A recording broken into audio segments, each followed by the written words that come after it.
That means there's a connection, right? Yep. Okay. My dad's an engineer, or was an engineer, and that was always the way we solved problems at home, did a lot of home projects, home repair things, where he would take that analytical approach to things.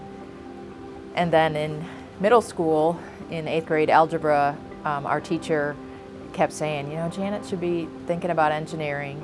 So that was kind of my first thoughts that this was something I could do and that I would be good at and that I would enjoy. If you have ground connections on both sides, they somewhere need to connect with each other so that there's only one ground. I would say my philosophy is to kind of meet the students where they are and bring them along.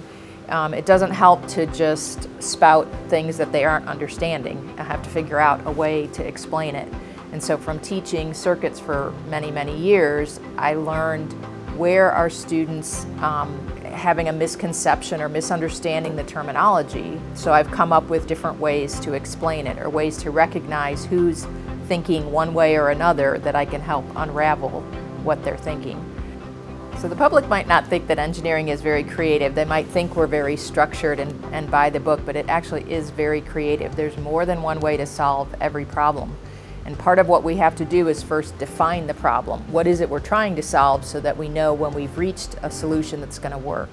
But to actually pick out the components and decide, I'm going to put it over here and the wires need to go this way, and each student decides a different place to put that component, then there's going to be a new solution for every student that's in the class. And I'm okay with that. I don't have to have one solution to say they're right or wrong and get the points. I'm okay with 15 different solutions, and I can juggle that in my head enough to decide what's going to work when they get into the lab to actually build it. So Dr. Lumpp has a very, very calming presence about her. You can tell she really cares about knowing who her students are.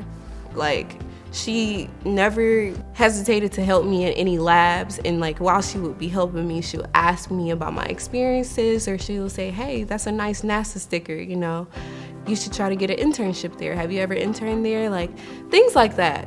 No professor had ever really sparked conversations like that with me during class.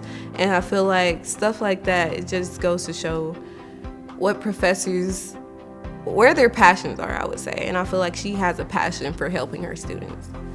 Typically, I only have a handful of women in my classes.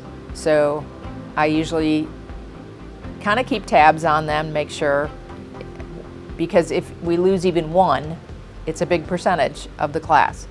If we only have men solving problems, we're only going to have the male perspective on that solution. So we're not taking advantage of all of the potential, all the ideas, all the points of view, all the experiences, if we're not listening to everyone in the population. In order to get everyone to participate, you have to see yourself in that role in order to think, I can do that, or I might want to do that.